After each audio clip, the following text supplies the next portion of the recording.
Hello everyone, आप सबका बहुत बहुत स्वागत है लाइव माँ एकेडमी यूट्यूब चैनल पर। तो आज एक छोटी सी और प्यारी सी क्लास में जिसमें आज हम भारतीय राष्ट्रीय आंदोलन 1885 से 1947 तक देखने वाले हैं। 1885 से 1947 तक सभी क्वेश्चन को आज करने वाले हैं इस क्लास में। तो थोड़ा सा लंबा हो सकता है, सवाल आगे जाकर हर एग्ज़ाम में पूछे जाने की संभावना है, ये चीज़ ध्यान में रखिएगा। तो चलिए आज का क्लास शुरू करते हैं बिना किसी देरी के। आज का क्लास शुरू करने से पहले आप लोग से रिक्वेस्ट है कि अगर आप लोग इस चैनल पर न्यू हैं तो प्लीज़ इस चैनल को सब्सक्राइब करके बेल आइकन को दबाना ना भूलें, ताकि भविष्य में आने वाले हर एक वीडियो की नोटिफिकेशन सबसे पहले आप तक पहुंचे और उस वीडियो क्लास की लाभ उठा पाएँ। तो चलिए आज देखते हैं भारतीय राष्ट्रीय आंदोलन 1885 से 1947 तक। करते हैं भारतीय राष्ट्रीय कांग्रेस। तो देखिए हम आज शुरू करने वाले हैं भारतीय राष्ट्रीय कांग्रेस से। तो इसका संस्थापक एलन ऑक्टेवियन मो था। इसका शॉर्ट नाम ए.ओ. ह्यूम है। ये निवासी स्कॉटलैंड का है। भारतीय सिविल सेवा में के सेवानिवृत्त ब्रिटिश अधिकारी था। शिमला में बसने के कारण हर्मिट ऑफ शिमला। इसका पत्रिका जनता के मित्र। अगला कांग्रेस के प्रथम सचिव जो 1906 तक रहे, कौन? ए.ओ. ह्यूम। आगे है पक्षी विज्ञान का जनक भी ए.ओ. ह्यूम है। आगे देखते हैं आगे कर 1885 भारतीय राष्ट्रीय कांग्रेस। 1885 भारतीय राष्ट्रीय कांग्रेस, इसका सत्र था कितना? 1885 से 1947 तक। भारतीय राष्ट्रीय कांग्रेस की स्थापना 28 दिसंबर 1885 में हुआ। स्थान गोकुल दास तेजपाल संस्कृत कॉलेज, ग्वालियर टैंक, मुंबई में हुआ। प्रारंभिक नाम इसका, भारतीय राष्ट्रीय कांग्रेस का प्रारंभिक नाम भारतीय राष्ट्रीय संघ था, जो दादाभाई नौरोजी के सुझाव से रखा गया। तो आगे देखते हैं। देखिए कुछ फैक्ट। 1896 में INC के में वंदे मातरम गाया। 1896 में इंडियन नेशनल कांग्रेस में प्रथम बार वंदे मातरम गाया गया। 1911 में जनगण गाया गया। और 1929 लाहौर अधिवेशन INC मतलब इंडियन नेशनल कांग्रेस पूर्ण स्वराज की मांग की। कब पूर्ण स्वराज की मांग की? 1929 में लाहौर अधिवेशन में पूर्ण स्वराज की मांग किया गया। यदि साल में एक बार हम मेढक की तरह पेटिए तो उससे कुछ नहीं होगा, किसने कहा? आप लोग बताएंगे। तो चलिए हम आगे की ओर बढ़ते हैं। आगे देखिए, अब है 1905 बंगाल विभाजन। 1885 को देख लिए शॉर्ट उसका। अब 1905 का बंगाल विभाजन कब हुआ? 1905 में। इसका उद्देश्य क्या था? इसका उद्देश्य था हिंदू और मुस्लिम की एकता को तोड़ना, यानी हिंदू और मुस्लिम को जो एकता बना हुआ था पहले से, उसको तोड़ना।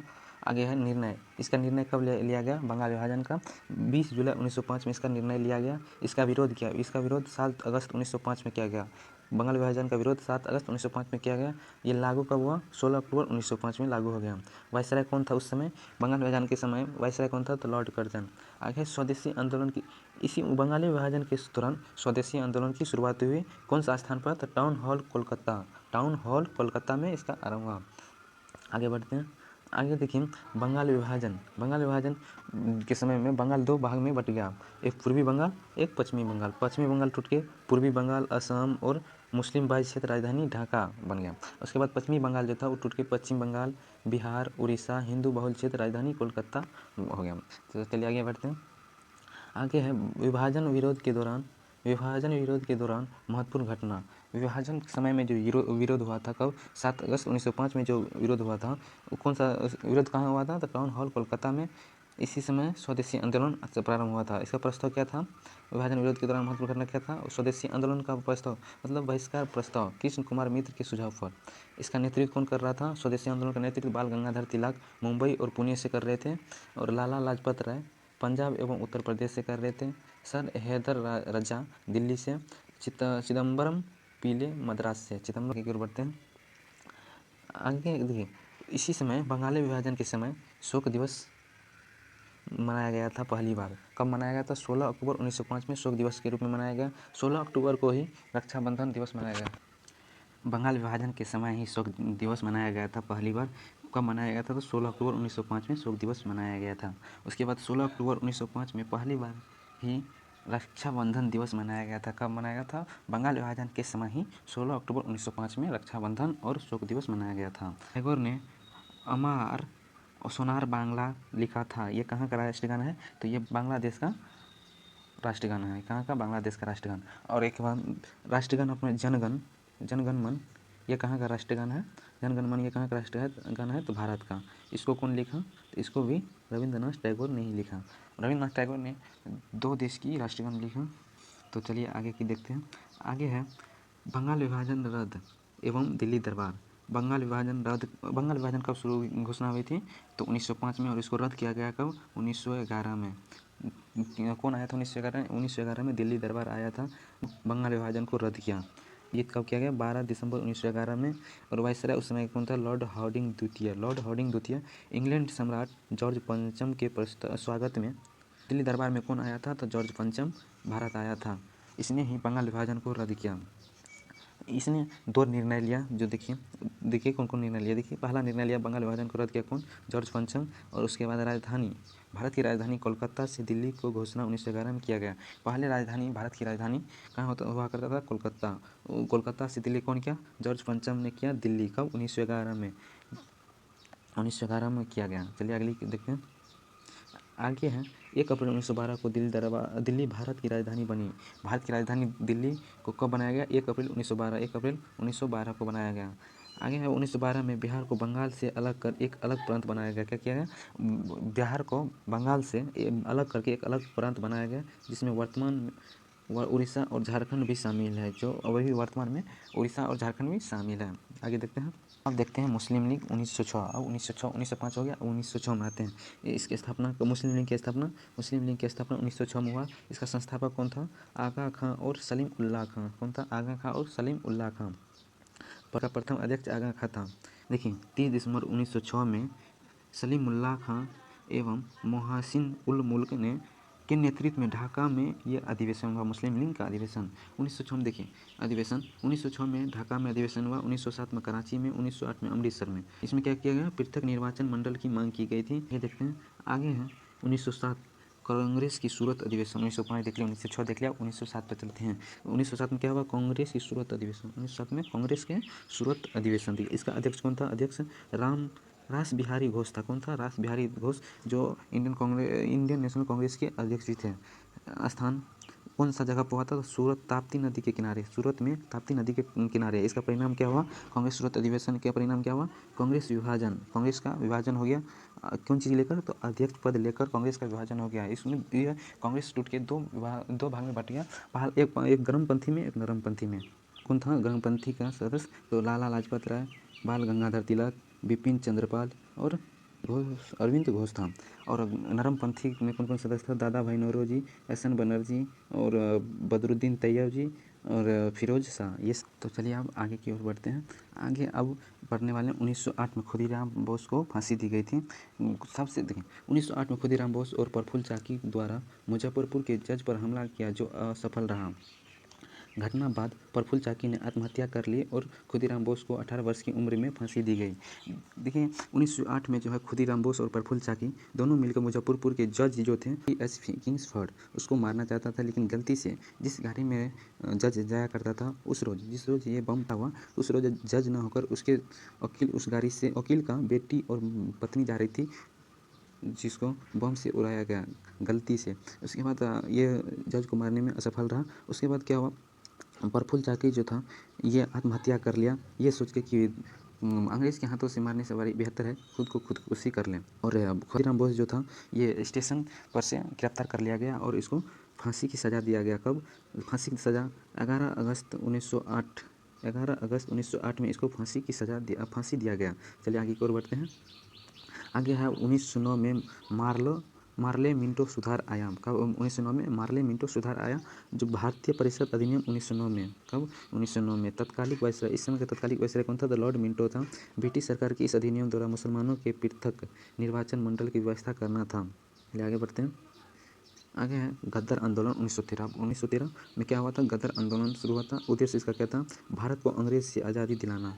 गद्दर आंदोलन का उद्देश्य क्या था? भारत को अंग्रेज से आज़ादी दिलाना, क्योंकि को अंग्रेज ने कब्जा कर लिया था। इसी आज़ाद करने के लिए गद्दर आंदोलन शुरू हुआ। कब? 1913 में। स्थापना 1 नवंबर 1913 में हुआ। स्थापना कब हुआ? 1 नवंबर 1913 में। संस्थापक इसका कौन था? लाला हरदयाल था। कौन सा स्थान पर हुआ था? San Francisco, America. कहाँ हुआ था? सैन फ्रांसिस्को, अमेरिका में। प्रथम अध्यक्ष इसका कौन था? सोहन सिंह भाखना इसका प्रथम अध्यक्ष था। अब देखने वाले प्रथम विश्व युद्ध 1914 से 18। प्रथम विश्व युद्ध को देखने वाले हैं भारत और ब्रिटिश के दृष्टिकोण से। यूरोपीय शक्ति 2 भागों में बटी। फर्स्ट ऑस्ट्रिया, जर्मनी, इटली और तुर्की, और सेकेंड जो है फ्रांस, रूस, इंग्लैंड। 2 भाग में बट गया। कौन कौन? ये पहला ये और दूसरा ये। आगे की ओर बढ़ते हैं। आगे है तत्कालिक भारतीय वायसराय कौन था इस समय? Lord Hardinge. 1915 में गांधी जी की भारत में आगमन हुआ। कब हुआ? 1915 में गांधी जी की भारत में आगमन हुआ। गांधी जी ने प्रथम विश्व युद्ध में ब्रिटिश सरकार के युद्ध में आर्थिक एवं सैन्य मदद की। ब्रिटिश सरकार गांधी जी से खुश होकर गांधी जी को केसर-ए-हिंद की उपाधि दी। केसर-ए-हिंद की उपाधि दी। लोगों ने गांधी जी को भर्ती कराने वाला सर्जेंट कहा। लोगों ने गांधी जी को भर्ती कराने वाला सर्जेंट कहा। क्या कहा? भर्ती कराने वाले सर्जेंट कहा गया। चलिए आगे देखते बढ़ते हैं। आगे है अब 1916 लखनऊ अधिवेशन या लखनऊ समझौता या कांग्रेस लिंक की समझौता। 1916 में क्या हुआ? लखनऊ अधिवेशन हुआ या लखनऊ समझौता भी कह सकते हैं या कांग्रेस लिंक समझौता कर सकते हैं। इसका अध्यक्ष कौन था? इसका अध्यक्ष अंबिका चरण मजमूदार था। कौन था? अंबिका चरण मजमूदार। पर इसका परिणाम क्या हुआ? इसका नरमपंथी और गर्मपंथी में एकता हुई। नरमपंथी और गर्मपंथी दो भाग में बट गया था। उसमें 1916 में लखनऊ अधिवेशन में दोनों में एकता हुई। इस अधिवेशन में कांग्रेस लीग समझौता या लखनऊ पैक्ट हुआ। इस लखनऊ आपसे पूछा जा सकता है लखनऊ पैक्ट कब हुआ? तो 1916 में। कब हुआ? 1916 में। कांग्रेस ने मुस्लिमों के लिए अलग निर्वाचन की मांग स्वीकार कर ली। कांग्रेस ने मुस्लिमों के लिए क्या किया? अलग निर्वाचन की मांग जो कर रही थी मुसलमान लोगों ने अलग निर्वाचन की मांग, तो वो स्वीकार कर लिया। कौन? अंग्रेज ने। उसके बाद आगे है, इसी अधिवेशन में राजकुमार शुक्ल की भेंट गांधी जी से हुई, जिन्होंने किसानों की समस्या से गांधी जी को बताया और चंपारण आने को कहा। चंपारण आने को किसने कहा? महात्मा गांधी को। तो राजकुमार शुक्ल ने महात्मा गांधी को चंपारण आने को कहा। चलिए आगे बढ़ते हैं।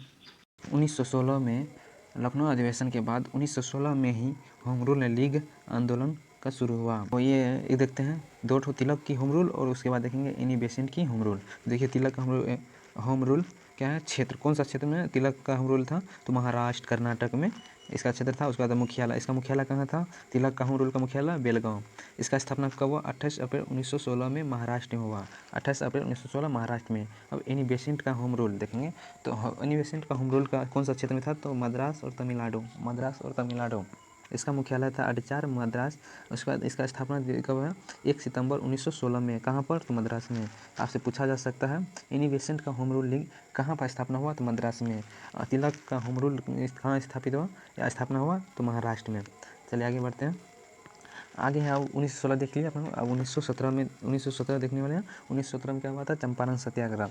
कहा पहली बार गांधी जी द्वारा सत्याग्रह का प्रयोग साउथ अफ्रीका 1893 में किया गया। गांधी जी की पहला सत्याग्रह कहाँ हुआ था? तो साउथ अफ्रीका में इसका प्रयोग किया गया था। उसके बाद भारत में पहली बार महात्मा गांधी का पहली सत्याग्रह कहाँ हुआ था? साउथ अफ्रीका में। कब? 1893 में। और दूसरी बार महात्मा गांधी का दूसरी बार कहा जाए या भारत की पहली बार कहा जाए तो गांधी जी द्वारा सत्याग्रह का प्रयोग चंपारण 1917 में किया गया। भारत में पहली बार महात्मा गांधी का सत्याग्रह कौन सा था? तो चंपारण सत्याग्रह। चंपारण सत्याग्रह कब हुआ था? तो 1917 में। इसका कारण क्या था? ये सत्याग्रह का कारण क्या था? चंपारण सत्याग्रह का कारण क्या था? तो 3 कठिया प्रथा, यानी 3 भाग पर नील की खेती। तो आपके पास 20 कट्ठा ज़मीन है, तो उसमें से 3 कट्ठा आपको नील की खेती करना पड़ेगा। नहीं कीजिएगा तो आपको उसके बदले में मोटी रकम देनी पड़ती थी। चलिए उसके आगे करें। उद्देश्य, इसका उद्देश्य क्या था? चंपारण सत्याग्रह का 3 कठिया प्रथा को समाप्त करना। ये सत्याग्रह का उद्देश्य था। 3 कठिया प्रथा जो था उसको समाप्त करना। इसके कारण राजकुमार शुक्ल के अनुरोध पर गांधी जी चंपारण आए थे। तो आपसे पूछा जा सकता है कि महात्मा गांधी चंपारण आए थे, किसके बुलावे पर आए थे? तो राजकुमार शुक्ल ने ही अनुरोध किया था गांधी जी से चंपारण आने के लिए। तो ये इंपॉर्टेंट क्वेश्चन है, आप लोग इसको जरूर सही से देख लें। उसके बाद आंदोलन सफल होने के बाद रविंद्रनाथ टैगोर ने गांधी जी को महात्मा की उपाधि दी। महात्मा की उपाधि कौन दिया? तो गांधी जी को महात्मा की उपाधि रविंद्रनाथ टैगोर ने दिया। तो आपको ये भी पूछा जा सकता है कि महात्मा गांधी को महात्मा किस आंदोलन को सफल होने पर उपाधि दिया गया? तो कौन सा होगा? कौन सा आंदोलन? तो चंपारण सत्याग्रह जो आंदोलन था वो सफल होने पर उसको महात्मा की उपाधि दी थी। क्या चीज़ का? महात्मा की उपाधि दी थी। चलिए आगे बढ़ते हैं। अब देखते हैं 1918। 1917 देख लिया, 1918 में देखते हैं। तो 1918 में अहमदाबाद मिल मजदूर आंदोलन हुआ था। 18 में क्या हुआ था? अहमदाबाद में मिल मजदूर आंदोलन हुआ था। इसका कारण क्या था? 1917 देख लिया। अब देखते हैं हम अपना लोग 1918 का। 1918 में क्या हुआ था? अहमदाबाद मिल मजदूर आंदोलन शुरू हुआ था। क्या हुआ था? अहमदाबाद में मिल मजदूर आंदोलन शुरू हुआ था। इसका कारण क्या था शुरू होने का? तो फसल नष्ट होने के बाद भी सरकार द्वारा किसानों में लगान की वसूली करना। फसल वहाँ के क्या होता था, फसल नष्ट भी हो जाता था, तो उसके बावजूद भी सरकार वहाँ की लगान जो लगाया गया था किसानों पर, तो वो वसूली करता था। मतलब के विरोध में 1918 में अहमदाबाद मिल मजदूर आंदोलन शुरू हुआ था। आंदोलन के बाद सरकार का फैसला तय हुआ कि केवल समर्थ किसान ही कर दे, मतलब जो समर्थ है, जो कर सकता है वही कर दे, मतलब वही लगान दे। उसके बाद यह गांधी का प्रथम वास्तविक किसान सत्याग्रह था। ये भी क्या था? गांधी जी का प्रथम वास्तविक किसान सत्याग्रह था। आपसे पूछा जा सकता है वास्तविक किसान सत्याग्रह किसका था? तो गांधी जी का भारत में पहला सत्याग्रह कौन सा था? तो चंपारण सत्याग्रह। अब गांधी जी का सबसे पहले कहाँ पर सत्याग्रह हुआ था? तो वह था साउथ अफ्रीका में। तो चलिए आगे देखते हैं। अब आगे 1918 देख लिया, अब 1919 में देखते हैं। तो 1919 में क्या हुआ? रॉलेट एक्ट पारित हुआ। क्या हुआ? 1919 में रॉलेट एक्ट पारित हुआ। इंपॉर्टेंट रहने वाला है, आपको एग्जाम में पूछा जा सकता है। तो रॉलेट एक्ट कब पारित हुआ? तो 18 मार्च 1919 में, इसको याद रखिएगा। उसके बाद कह उद्देश्य, इस एक्ट के तहत सरकार जिसे चाहे बिना मुकदमा चलाए जेल में कैद कर सकता है। ये रॉलेट एक्ट के अधीन या तहत क्या किया जा सकता है? बिना कोई मुकदमा चलाए, जैसे कोई मुकदमा चलाए ही आपको डायरेक्ट जेल में कैद कर सकता है। उसके बाद इस एक्ट को बिना अपील, बिना वकील, बिना दलील का कानून कहा गया है। तो ये भी इम्पोर्टेंट रहने वाला है। तो आपसे एक क्वेश्चन पूछा जा सकता है एग्जाम में, जो बिना अपील, बिना वकील, बिना दलील का कानून किसे कहा गया है? तो किसे कहा गया है? तो रॉलेट एक्ट को। उसके आगे करें, गांधी जी इस एक्ट के खिलाफ 6 अप्रैल 1919 को पूरे देश में हड़ताल चलाया। कौन चलाया हड़ताल? तो गांधी जी। 9 या 10 अप्रैल 1919 को पंजाब के लोकप्रिय नेता सैफुद्दीन किचलू और सत्यपाल हड़ताल के दौरान हिमाचल प्रदेश में से गिरफ्तार किया गया। मतलब किसको गिरफ्तार किया गया? रॉलेट एक्ट के अधीन 9 या 10 अप्रैल को गिरफ्तार किया गया। तो सैफुद्दीन किचलू और सत्यपाल को गिरफ्तार किया गया। कहाँ से? तो हिमाचल प्रदेश से। तो आगे बढ़ते हैं। अब पढ़ेंगे जालियांवाला बाग हत्याकांड। तो आपसे ये भी पूछा जा सकता है, जालियांवाला बाग हत्याकांड कब हुआ था? तो 1919 में। कब हुआ था? तो 1919 में। आगे करें, रॉलेट एक्ट के विरोध में हड़ताल के दौरान सैफुद्दीन किचलू और सत्यपाल के गिरफ्तार के विरोध में 13 अप्रैल को अमृतसर के जालियांवाला बाग में सरकार की नीतियों के विरोध में सभा का आयोजन हुआ था। उसके बाद सभा के आयोजन के दौरान कमांडर जनरल ओ डायर कौन था? सभा के आयोजन के दौरान कमांडर जनरल ओ डायर ने गोलियां चलवा दी, जिससे हज़ारों लोगों की मृत्यु हो गई थी। ये इंपॉर्टेंट रहने वाला है। तो आपसे पूछा जा सकता है कि जालियांवाला बाग हत्याकांड जो था उसमें कौन कमांडर ने गोली चलाने के आदेश दिया? तो ये इंपॉर्टेंट रहने वाला है। कौन चलाने का आदेश दिया? तो जनरल ओ डायर। कौन? General O Dyer. और देखिए, जालियांवाला बाग हत्याकांड में क्या हुआ? हंसराज नामक भारतीय ने जनरल डायर की सहयोग किया। तो आपसे ये भी पूछा जा सकता है कि जालियांवाला बाग हत्याकांड जो हुआ था उसमें जनरल डायर की सहयोग कौन कर रहा था? तो कौन कर रहा था? तो हंसराज नामक भारतीय ने जनरल डायर की सहयोग कर रहा था। उसके बाद जालियांवाला बाग हत्याकांड के विरोध में उपाधि लौटा दी। देखिए, अब कौन जालियांवाला बाग हत्याकांड जो हुआ था उसमें कौन कौन व्यक्ति कौन कौन उपाधि को लौटा दिया था? तो चलिए आगे बढ़ते हैं। देखिए, इसमें जो है गांधी जी को हिंद का जो उपाधि मिला था उसको लौटा दिया, मतलब उसको त्याग दिया। रविंद्रनाथ टैगोर को जो नाइटहुड का उपाधि मिला था उसको त्याग दिया। उसके बाद जमनालाल बजाज था, जिसको राय बहादुर की उपाधि मिला था, वो भी राय बहादुर की उपाधि त्याग दिया। उसके आगे है, अंग्रेज सरकार के खिलाफ बढ़ते असंतोष के कारण घटना की जांच के लिए जनरल हंटर की अध्यक्षता में हंटर कमीशन बनाया गया। तो देखिए, आपसे ये पूछा जा सकता है कि हम हंटर कमीशन जो था उसको किसकी अध्यक्षता में बनाया गया? तो किसकी अध्यक्षता में बनाया गया? तो जनरल हंटर की अध्यक्षता में हंटर कमीशन बनाया गया। तो ये इंपॉर्टेंट रहने वाला है। चलिए आगे बढ़ते हैं। अब उसी में देखिए, जालियांवाला बाग हत्याकांड के 21 वर्ष बाद, जालियांवाला बाग हत्याकांड जो था उसके 21 वर्ष के बाद 1940 में सरदार उधम सिंह ने लंदन जाकर सभा को संबोधित कर रहे डायर को गोली मारी थी। तो अब से पूछा जा सकता है डायर को कौन गोली मारी थी? तो इसको सरदार उधम सिंह जो है लंदन जाकर सभा में, एक सभा हो रहा था उस सभा में डायर को गोली मार दी थी। चलिए आगे बढ़ते हैं। यही है सरदार उधम सिंह। कौन है? सरदार उधम सिंह। यही ने जनरल डायर को गोली मारी थी। चलिए आगे बढ़ते हैं।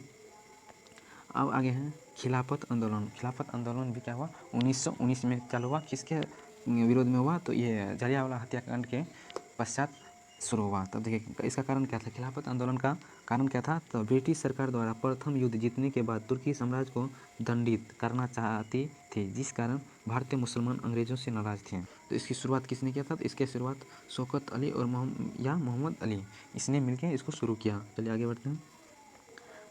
आगे विश्व के सभी मुसलमान तुर्की के सुल्तान को खलीफा मानते थे। क्या मानते थे, खलीफा मानते थे। इसलिए भारतीय मुसलमान भी नहीं चाहते थे कि सुल्तान के अधिकार छीने जाए। क्या हुआ, छीने जाए। तो उसके बाद क्या, भारतीय मुसलमान द्वारा तुर्की साम्राज्य एवं खलीफा के पद को बनाए रखने के लिए आंदोलन प्रारंभ किया और एक कमेटी बनाई गई। तो आपको ये पूछा जा सकता है कि यह आंदोलन प्रारंभ जो हुआ किसके लिए हुआ, तो होगा तुर्की साम्राज्य एवं खलीफा के पद को बनाए रखने के लिए ये आंदोलन की प्रारंभ हुआ। तो चलिए आगे बढ़ते हैं। अब देखने वाले हैं अपना असहयोग आंदोलन 1920 तक देख लिया। 1920 में चलते हैं। 1920 में क्या हुआ, असहयोग आंदोलन। तो ये डेट ये आप याद रखिएगा, असहयोग आंदोलन कब हुआ, तो 1920 में। इसकी शुरुआत कब हुआ, तो 1 अगस्त 1920 में तिलक की मृत्यु के दिन, मतलब तिलक जी की मृत्यु हुआ था। कब, आपसे ये भी पूछा जा सकता है कि तिलक जी की मृत्यु कब हुआ था, तो तिलक जी की मृत्यु 1 अगस्त 1920 में हुआ था। इसी के मृत्यु के दिन ही असहयोग आंदोलन की शुरुआत हुई। इसका उद्देश्य क्या था, शुरुआत होने का उद्देश्य क्या था, स्वराज को प्राप्त करना। क्या, स्वराज को प्राप्त करना। उसके बाद करें जालियांवाला बाग हत्याकांड को न्याय दिलाना, खिलाफत आंदोलन को न्याय दिलाना, ब्रिटिश सरकार को सहयोग नहीं करना, ये सब इसका उद्देश्य था। चलिए आगे बढ़ते हैं। आगे असहयोग आंदोलन का प्रस्ताव पास हुआ। इसी में असहयोग आंदोलन का प्रस्ताव पास हुआ। कांग्रेस के विशेष अधिवेशन 1920, स्थान कोलकाता, अध्यक्ष कौन था, तो लाला लाजपत राय।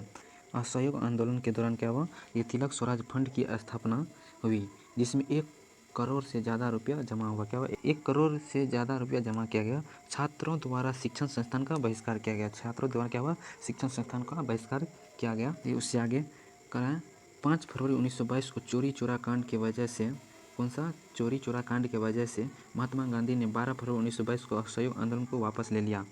असहयोग आंदोलन को क्या किया, वापस ले लिया। कौन सा कांड से, तो चोरी चोरा कांड से क्या किया, असहयोग आंदोलन को वापस ले लिया। कौन, महात्मा गांधी। तो आपसे ये भी पूछा जा सकता है, ये इंपॉर्टेंट रहने वाला है, जो असहयोग आंदोलन को किस कांड की वजह से वापस लिया गया, तो चोरी चोरा कांड की वजह से वापस कौन लिया, तो महात्मा गांधी। ये कब, चोरी चोरी कांड कब हुआ था, 5 फरवरी 1922 में। उसके आगे है आंदोलन समाप्त होते ही 10 मार्च 1922 को महात्मा गांधी को गिरफ्तार कर लिया गया और 6 वर्षों की कैद की सज़ा हुई, लेकिन स्वास्थ्य खराब होने की वजह से फरवरी 1924 में रिहा कर दिया गया।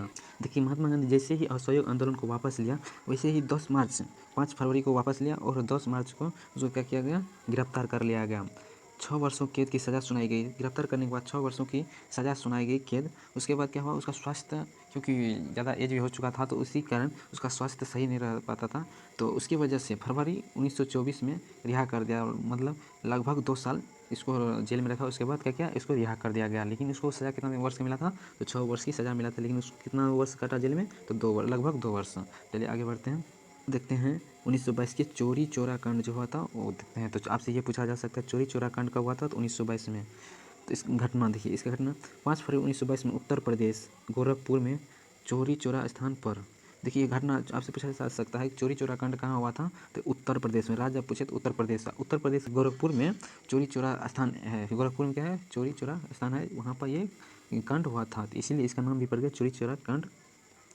असहयोग आंदोलनकारियों के ऊपर पुलिस द्वारा गोली चलाए जाने के कारण भीड़ ने पुलिस थाना में आग लगाया, जिसमें 22 सिपाहियों की मौत हो गई। उसके बाद कराए तत्कालीन गवर्नर, इस समय तत्कालीन गवर्नर कौन था, तो लॉर्ड रीडिंग। कौन था, लॉर्ड रीडिंग। इस घटना के बाद गांधी जी ने बारदौली में एक बैठक बुलाई और 12 फरवरी 1922 में असहयोग आंदोलन की स्थगित कर दिया, यानी इसको रोक दिया गया। कौन, असहयोग आंदोलन को रोक दिया। कब, 12 फरवरी को 1922 में। चलिए आगे बढ़ते हैं।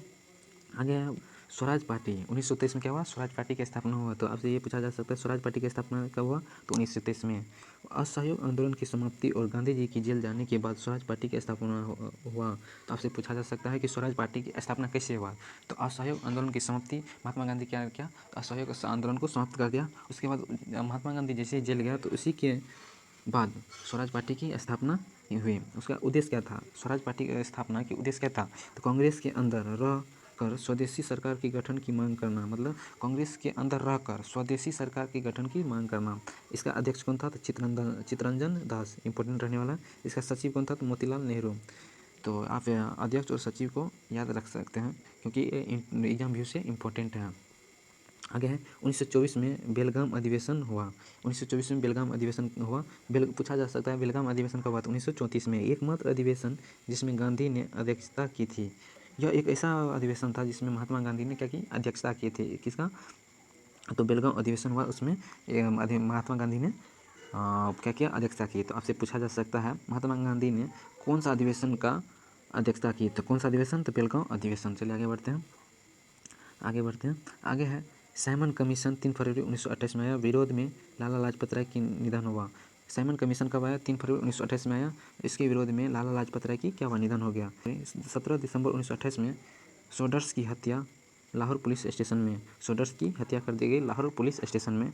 इसी में दांडी मार्च। अब पूछा जा सकता है दांडी मार्च कब शुरू हुआ? तो दांडी मार्च कब हुआ? 1930 में। भारत छोड़ो आंदोलन 1942 में शुरू हुआ। भारत छोड़ो आंदोलन कब हुआ? 1942 में। ये दोनों इंपॉर्टेंट रहने वाला है एग्जाम भी से। चलिए आगे बढ़ते हैं। तो चलिए आज का क्लास अपना यहीं एंड करते हैं। आगे की क्लास देखने के लिए आप लोग इस चैनल को सब्सक्राइब करके बेल आइकन को प्रेस कर दीजिएगा, ताकि जो आगे की इंपॉर्टेंट क्लास होने वाली हैं वो उसका नोटिफिकेशन सबसे पहले आप तक पहुंचे और उसका लाभ उठा पाएँ। आप लोग से रिक्वेस्ट है कि अगर आप लोग को यह वीडियो कुछ इंपॉर्टेंट लगा हो तो प्लीज़ इस चैनल को सब्सक्राइब ज़रूर कर दीजिएगा। तो चलिए अपना क्लास यहीं पे एंड करते हैं। तो ओके बाय। अपनों और अपनों का ख्याल रखिए।